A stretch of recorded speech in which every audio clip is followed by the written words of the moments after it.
Master minds commerce చదవాలనుకునే 10th inter విద్యార్థుల తొలి ఎంపిక. నమస్తే సరస్వతి ప్రదీప్ గారు. నమస్తే అమ్మా. సరస్వతి గారు, వైఫ్ అండ్ హస్బెండ్ మధ్య గొడవలు కానీ ఇష్యూస్ కానీ పిల్లల మీద అసలు ఎలాంటి ప్రభావం చూపిస్తుంది? అలాగే దీంతో పాటుగా డివోర్స్ సంఖ్య కూడా మనం కొంచెం ఎక్కువగానే చూస్తున్నాం అనుకోవాలి ప్రెసెంట్ అయితే. అవును, దీని వల్ల కూడా పిల్లలు మధ్యలో ఉన్న పిల్లలు ఎంతవరకు సఫర్ అవుతారంటారు? చాలా అవుతారండి. ఎంత ఎఫెక్ట్ అవుతుంది పిల్లలకి మాటల్లో చెప్పలేము. ఎంత మందిని చూసానో నేను, ఎంత మందిని చూసాను, ఎన్ని రకాల ప్రభావం చూపిస్తుందో చెప్తా మీకు. అసలు నేను లాంగ్ బ్యాక్ ఒక ప్రోగ్రామ్ ఇలాగే మోడరేటర్ గా చేసేదాన్ని, ఒక విమెన్ ప్రోగ్రామ్ కి. అందులో ఒక జడ్జి గారు వచ్చారు. ఇట్లాంటి ఇష్యూస్ గురించి మాట్లాడుతున్నప్పుడు ఆవిడ చాలా విలువైన మాట చెప్పారండి. ఏదంటే, భార్యాభర్తలు మీ మధ్య గొడవలు వస్తే భార్యాభర్తలుగా విడిపోండి, కానీ తల్లిదండ్రులుగా మాత్రం విడిపోవద్దు అని చెప్పారు. ఎంత విలువైన మాట అండి. తల్లిదండ్రులు కాకముందు మీరు ఏమైనా చేసుకోండి, అది ఇంకా మీ ఇండివిజువాలిటీ. ఒకసారి పిల్లల జీవితంలోకి వచ్చిన తర్వాత వాళ్ళ జీవితాన్ని నాశనం చేసే హక్కు మనకేముంది? అటువంటిది ఏదైనా ఉంటే ముందు చాలు. సరే, ఇది ఓన్లీ ఒక వర్గం. ఇంకా ఎక్స్ట్రీమ్ కండిషన్స్ వచ్చినాయంటే, ఇక్కడ నేను కూర్చుని ఏదో నీతులు చెప్తున్నాను, మా లైఫ్ లో కష్టం మీకేం తెలుసు అనే వాళ్ళు చాలా మంది ఉంటారు. I understand. అంత ఎక్స్ట్రీమ్ కండిషన్స్ వాళ్ళకి ఇంకా తప్పదు. ఇంకా వాళ్ళు డైవర్స్ తీసుకోవడం కానీ, ఆ ప్రభావం పిల్లల మీద పట్టడం కానీ ఇంకా తప్పదు. కానీ 80% ఆఫ్ ద కేసెస్ పిల్లలు ఎఫెక్ట్ కాకుండా చూసుకుంటేనే బెస్ట్ అని నేను అనుకుంటాను. ఎలా సాధ్యమంటారు అది? అంటే ఏదున్నా ఇష్యూస్ పిల్లల ముందర డిస్కస్ చేయొద్దండి. ఫస్ట్ అండ్ ఫార్మోస్ట్ ఇష్యూస్ ని పిల్లల ముందర డిస్కస్ చేయొద్దు. మీకేమున్నా అదేదో మిస్ అమ్మ సినిమాలో వాళ్ళిద్దరు లోపలికి వెళ్ళి డిస్కస్ చేస్తారు, ఆ టైప్ లో వెళ్ళి కొట్టుకోండి, తిట్టుకోండి, తన్నుకోండి, ఏమైనా చేసుకోండి. పిల్లల ముందర మాత్రం అసలు అది చూపించొద్దు. ఇంకా ఎక్స్ట్రీమ్ కండిషన్స్ డైవర్స్ అయిపోయిన తర్వాత, లేకపోతే డ్రైవర్స్ కోసం ప్రయత్నం చేస్తున్న కండిషన్స్ డిఫరెంట్. నేను అవి మాట్లాడట్లా. ఫస్ట్ అసలు గొడవలు, డైవర్స్ కి కారణం తీసే గొడవలు ఉంటాయి కదా, సాధ్యమైనంత వరకు ఇంట్లోనే పరిష్కరించుకోవచ్చు అని నా ఉద్దేశం. ఓకే. లేకపోతే ఏమవుతుందో చెప్తా. నాగింగ్ వైఫ్ అండి. నాగింగ్ వైఫ్ అంటే ఊరికే నసబెట్టే వైఫ్ ఆ హస్బెండ్ ని, ఆయన పట్టించుకొని హస్బెండ్, ఇద్దరి మధ్య గొడవలు, ఎప్పుడు చూసినా గొడవలే. ఒక్కడే కొడుకు, వాడంటే మాత్రం గారాబం ఇద్దరికి. వాడు ఏదంటే అది ఇచ్చేయడం, వాడు ఎంత అల్లరి చేసినా భరించటం.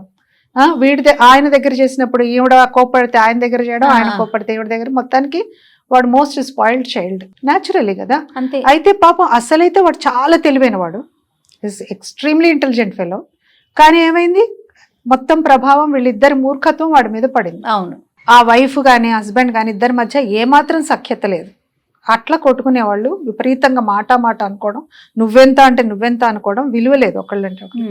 పిల్లవాడు మొత్తం చూస్తూ పెరిగాడు, ఒక టెన్నిస్ మ్యాచ్ చూసినట్టు చూశాడు, ఇటు ఇటు ఇటు ఇటు. మొత్తానికి పెరిగిన తర్వాత ఆ అబ్బాయిని పెళ్లి చేశారు. 6 నెలలు కాదండి, ఆ వైఫ్ తోని పడలేదు మొదటి నుంచి. అంటే అతను చూసిన వాతావరణం, పెరిగిన వాతావరణం అలాంటిది. అంటే ఇంకా హస్బెండ్ వైఫ్ అంటే కొట్టుకోవడమే, అంతే. పడదు, వైఫ్ అంటే ఇలాగే ఉంటుంది, హస్బెండ్ అంటే ఇలాగే ఉండాలి అనే ప్రభావం. ఏం లాభం చెప్పండి?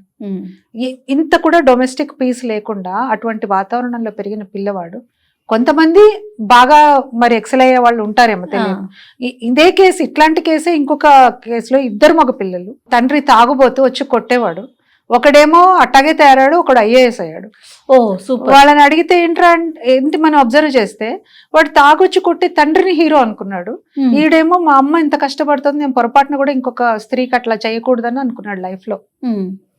ప్రభావం ఎలా అయినా పడవచ్చు. వాడు అదృష్టం, వాడి పూర్వజన్మ సుకృతం కొద్ది వాడు ఎలాగైనా అనుకోవాలి. కానీ తల్లిదండ్రులుగా మన బాధ్యత పిల్లల్ని ఒక చక్కటి వాతావరణంలో పెంచాల్సిందే. డైవర్స్ దాకా వెళ్ళిపోయేంత భయంకరమైన పరిస్థితులు మీ జీవితంలో ఉంటే వాటిని మీరు ఎంత గ్రేస్ఫుల్ గా హ్యాండిల్ చేస్తారనేది ఇంపార్టెంట్, పిల్లలు ఎఫెక్ట్ కాకుండా.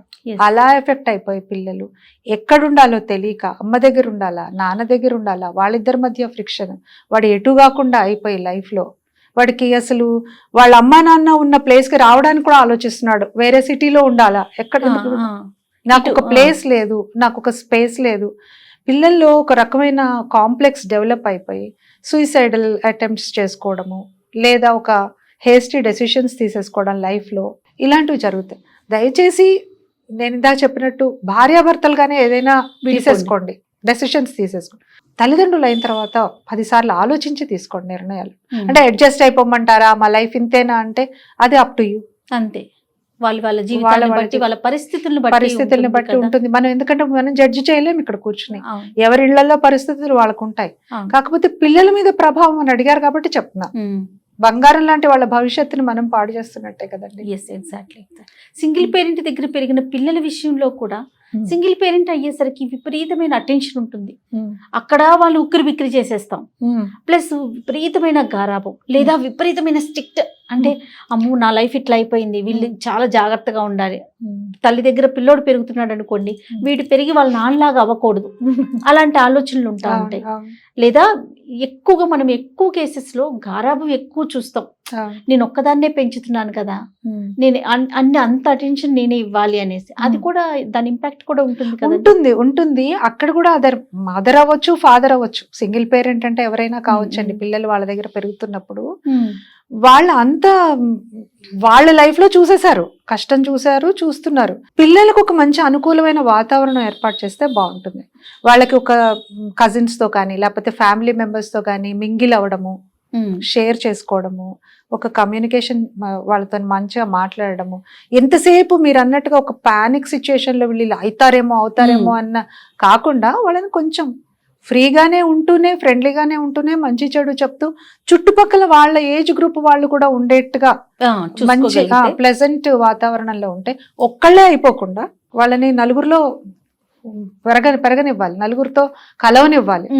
వాళ్ళని అట్లా బంధించినట్టు ఇలా అయిపోతాడేమో ఉండకూడదండి, అట్లా ఉండకూడదు, బంధించినట్టు చేయకూడదు.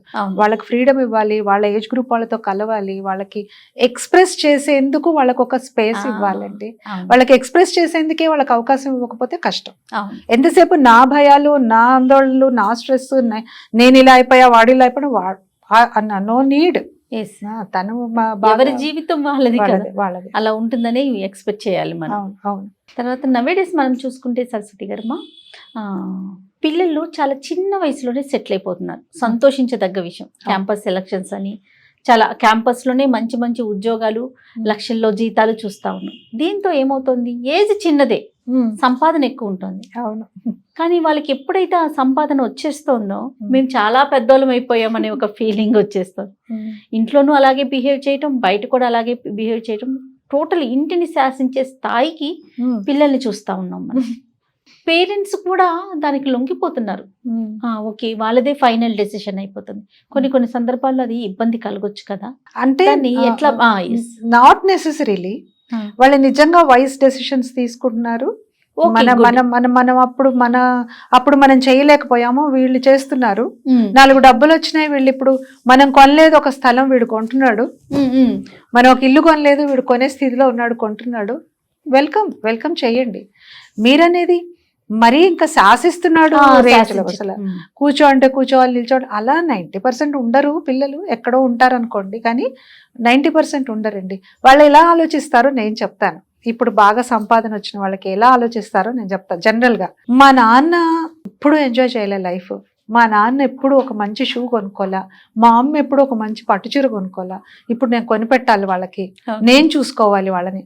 నేను ఇప్పుడు సంపాదించే స్థితిలో ఉన్నాను కదా, నేను చూసుకోవాలి. అక్కడ తండ్రికి తల్లికి మరి 4 డబ్బులు సంపాదిస్తున్నాడు, అనవసరంగా ఖర్చు పెడుతున్నాడే అని పేరెంట్స్ కానీ, ఇలాంటి చిన్నవి తప్ప మేజర్ గా శాసించడాలు ఇవి ఏం ఉండకపోవచ్చు అని నేను అనుకుంటున్నాను. నాకు తెలిసిన పరిధిలో అయితే లేదు.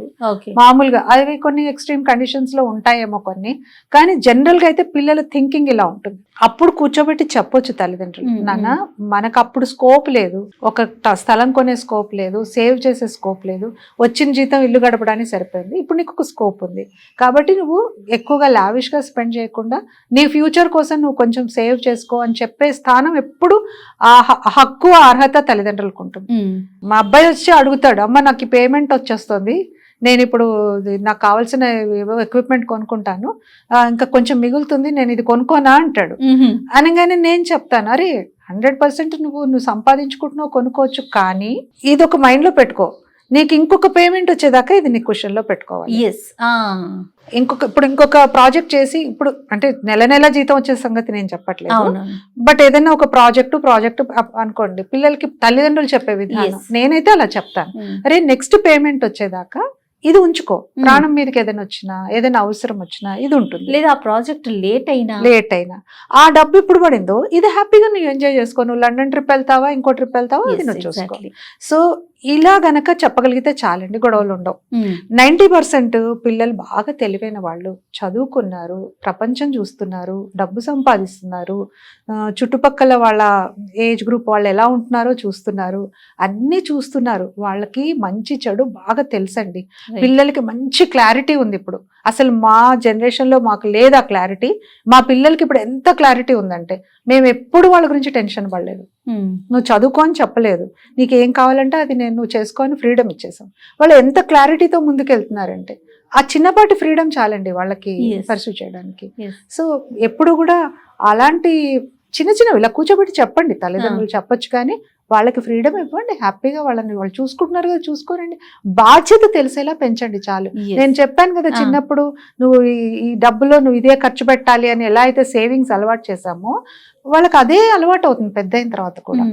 బాధ్యత కూడా చిన్నప్పటి నుంచే నేర్పించాలి. బాధ్యతగా ఉండడం అనేది నేర్పించాలి. రేపటి గురించి ఆలోచించని చెప్పాలి పిల్లలకి ఇప్పుడు, అంతే.